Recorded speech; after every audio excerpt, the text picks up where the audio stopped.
Hi, this is Blake Ibanez with Fugitive, and you're watching MusicFiends.com. Alright, Milwaukee! I hope the world down! It's time to bang your fucking heads!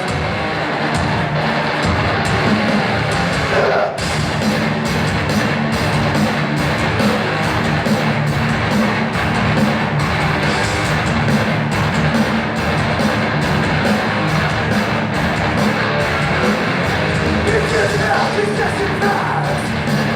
Get it for now! I'm delicious! The justice in broken glass! We have to resist! The answer's no!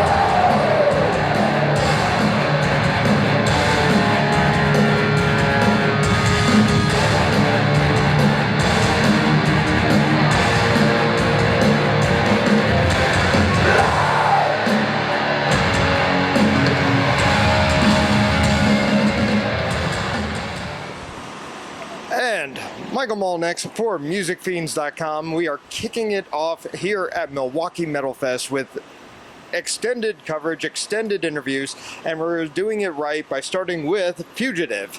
And we're joined here today with Blake Ibanez. Of course, Fugitive is carrying over from the continuation of Power Trip. Tell us where Fugitive starts off our new chapter. Well, really, during 2020, I had nothing to do. I mean, I couldn't play. No one really could, but, in one sense, I really couldn't get on a stage at all. And that's a feeling I haven't really had since I was, probably 12 or 13 years old. I've always been in bands, so to have the band I'd always been in kind of get, the rug pulled out from under us and not be able to play any shows was definitely a weird feeling, not a good one. One of my really good friends at the time was Seth, from Fugitive, and we just kind of decided, I just was like, hey, do you want to try to write some songs together? Because we had never done that. And he was kind of turning a corner as a singer. I noticed he'd been singing in bands for many, many years, like as long as Power Trip had been a band, but kind of just limited to the hardcore scene. So, I didn't really know what his potential was, until we started working together. But we worked well together, and I just kind of applied all the same things that I did, working on Power Trip stuff, and when it came to writing songs. And it was just sort of out of, desperation in a way, but it was fun though. But it was really just kind of an experiment. We could have gone and tried to write together, and it didn't work and never happened. But I think we just, we get along well and we work well together. He trusts me, and so that's just kind of how it started. Was just I can't play music anymore, so I would love to try to do that again. So that's kind of what happened. Well, so from you as like one of the big driving forces of this group, what did you discover? Was there something new that you were able to kind of vibe on? What was the writing process like? I was starting to play in a slightly, I tuned my guitar down a full step. I was always been in standard tuning, and when I did that, I think I was able to try some different things that maybe didn't work as well in Power Trip. I think I had a little bit more inspiration.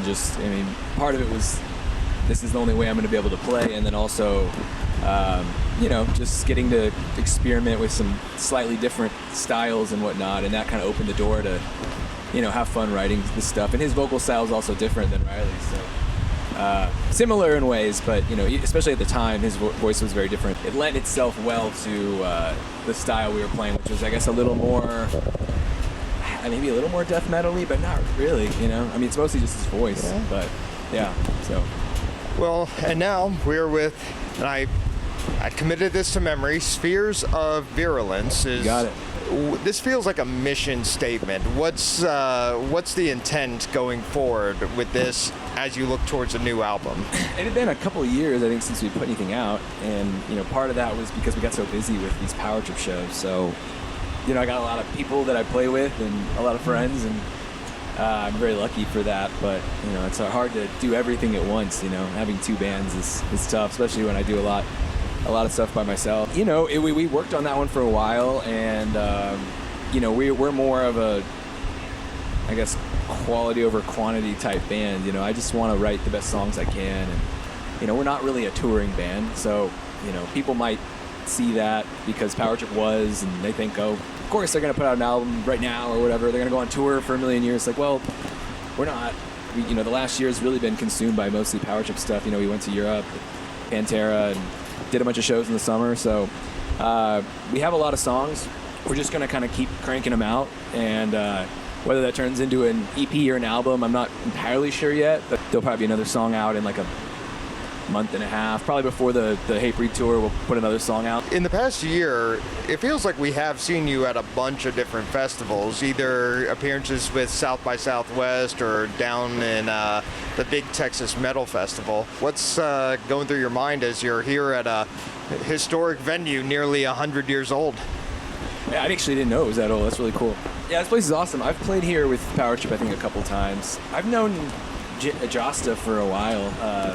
We played with Hatebreed a handful of times.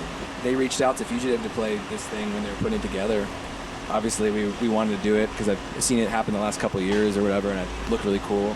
We play as much as we can. I mean, I think our last show was in November, and we had all this, the Pantera tour with Power Trip coming up, and I was kind of feeling like I didn't really want to play very much until we got some new music out because we played a good amount of stuff the last couple of years. Happy to have a song out now, and it seems like people are really digging it.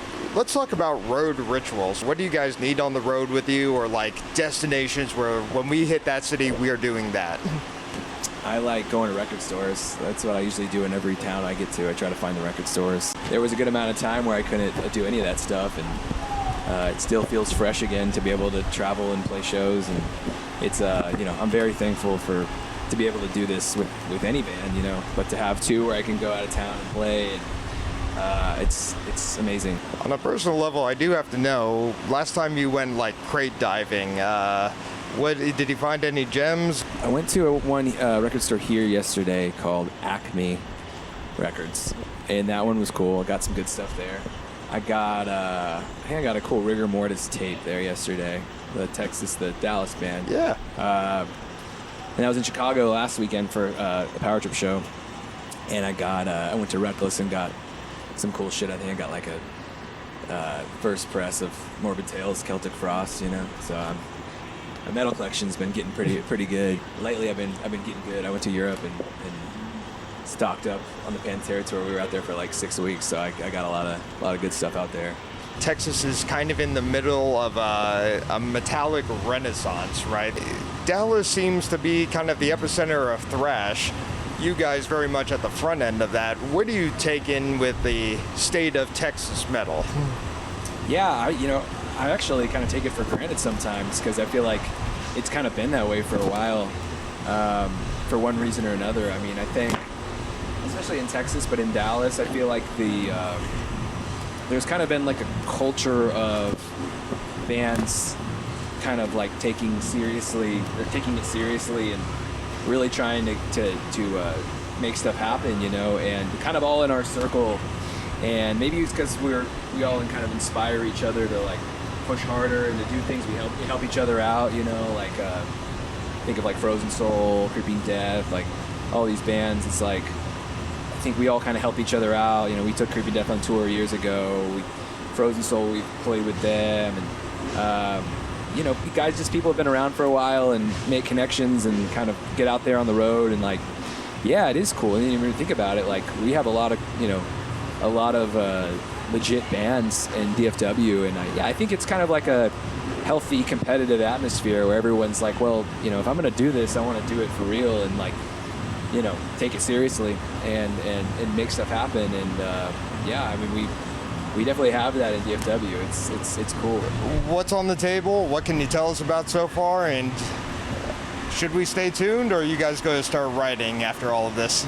Sunday, we actually have a Power Trip show in Florida, so we're flying to Florida tomorrow. And then next weekend we go to Vegas.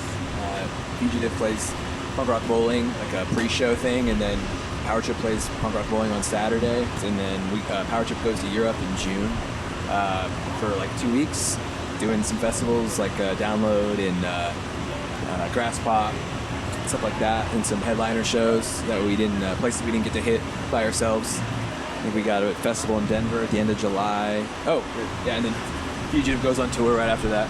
We're doing the Summer Slaughter tour with Hatebreed for we're doing about 2 weeks, I think, from Florida to, I want to say Charlotte, maybe. And we haven't been on the road yet, so excited about that.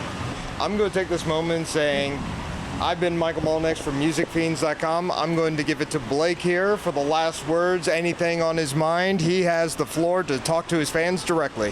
Thank you, everybody, for checking out the new Fugitive music and coming to see us, coming to see the Power Trip shows. Really appreciate it. Thanks to Jamie for having us on the fest.